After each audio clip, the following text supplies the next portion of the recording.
Are you looking into adding goats to your farm?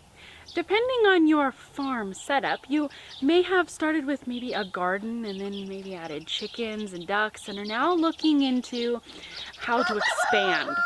For most of us, the essence of farming is a layer by layer slow process of diligent work and adding on only after each skill and setup is mastered.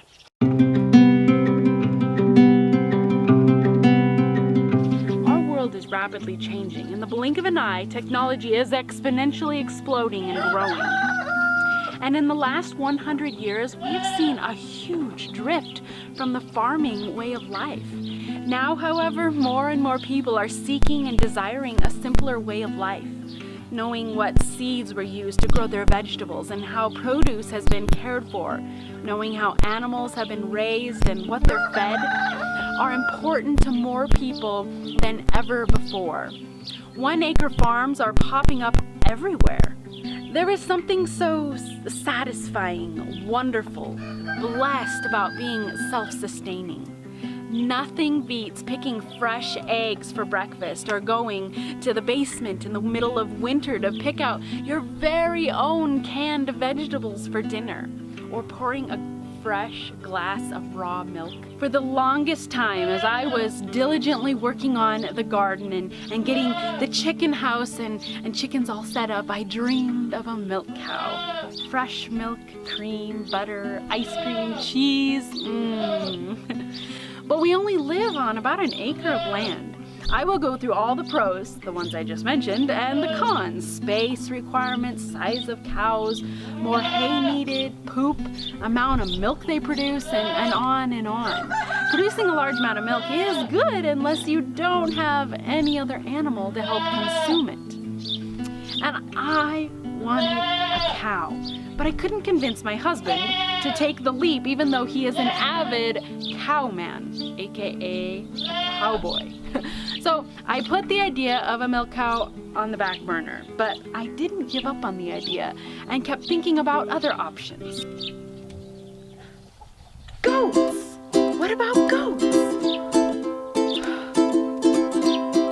At that time, we already had 2 pygmy wethers who were more like dogs. They ran with the dogs and were quite put out when the dogs loaded back in the back of the pickup and they couldn't figure out how to get their short little legs and their fat little bellies loaded up too.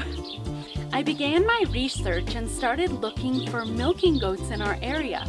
After many emails and phone calls later, I finally tracked down goats in Washington, which is about 8 hours away. It just so happened we were taking 2 mares to be bred right by their home. What a happy coincidence. So, why are goats a great addition to a farm? Because really, you need a goat. There just isn't any better way to say that. I'm going to tell you right now 13 reasons you need a goat. Number 1, goats are small. This is a great plus for a small farm and acreage. When you don't have a lot of room, you definitely don't have room for a large animal. The housing and shelter requirements are smaller as well. I made a great shelter using pallet boards, and the goats love these shelters as well. Number 2, goats eat less feed. Goats eat about 3 to 5% of their body weight, and a cow will eat between 2% and 2.2%. So a 1,200-pound cow will eat approximately 5 tons of hay a year, and a 130-pound goat will eat maybe about 2 tons a year. There is hay waste, and many people give their goats free choice hay. So when figuring out how much hay to put up or purchase each year for your goats, keep that in mind. You can watch a video about a hay cost calculator on my channel as well. Number 3, goats poop less. Goats poop everywhere, but their small round droppings aren't as invasive as a cow pie, and in my personal opinion, doesn't smell as bad. Larger animals who eat more produce more fecal matter. Speaking of poop, number 4 is manure for your garden. Woohoo! Seriously, it's good stuff, and it really doesn't stink that bad. Number 5 is that they usually have more than 1 kid. Twins are common in goats, and many years I have does who have triplets. It's a quick way to expand your herd and a good way to earn some income to invest back into your farm when you sell the kids. Kids are usually weaned between 2 and 3 months of age, so there isn't really a long waiting period before they can be sold. The 2 months is enough time for you to fall in love before you have to say goodbye. And I record all of this information in my goat management binder, like the one I linked below. A binder like that is essential to keeping a healthy herd and eliminates the frantic searching for answers when you need them the most. Number 6 is that they can give an additional source of income. Okay, so unless you own a bazillion goats, you probably won't be paying off your house early. But you can sell the kids, and it definitely helps in paying for their housing and upkeep and feed. Check with the laws of your state, of course, but you can also sell extra milk or herd shares. But like I said, be sure to check your state laws before you begin that. And number 7 is goat milk is delicious. Although the cream doesn't separate like a cow's milk, there are many different ways to utilize goat's milk. We don't have the ability to free range our goats except in the summer months, but our goats are fed hay and grain while I milk, so we have never had a problem with our milk tasting off from weeds being eaten in the field. Do you know the value of goat's milk and its astounding benefits? I hope so, because there are a lot. But don't just stop at just drinking the milk. Make cheese and yogurt and anything else you can dream up. Number 8.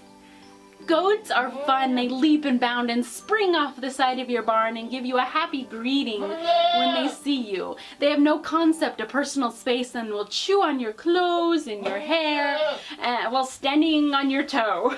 And those ears. I raise mini Nubians and have a Nubian, and their ears are long and precious. A goat has a personality you won't be able to miss. Number 9 is education.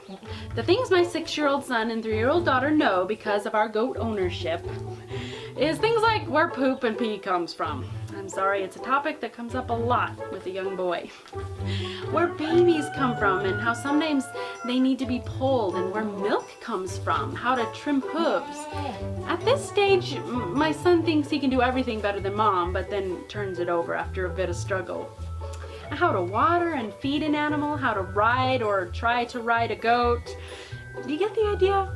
It's fun to learn about goats at all ages. And number 10 is shrub and weed control.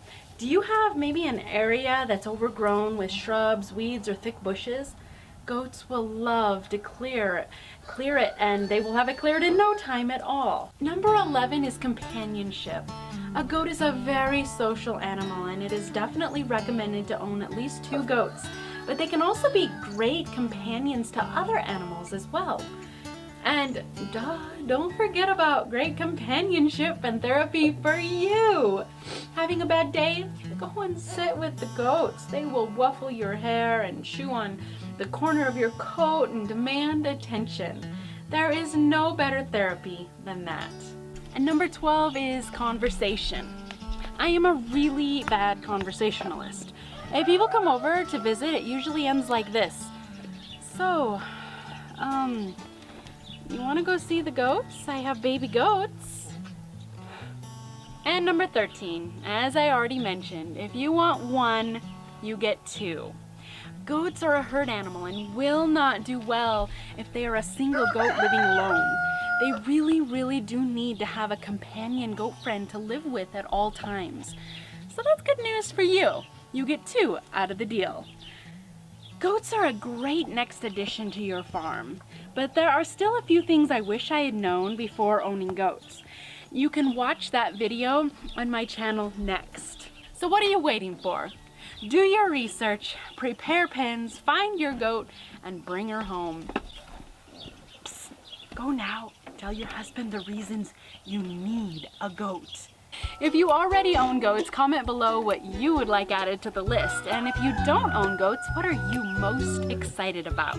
Thanks for watching. Don't forget to subscribe and hit that bell button so you are notified when I upload my next videos.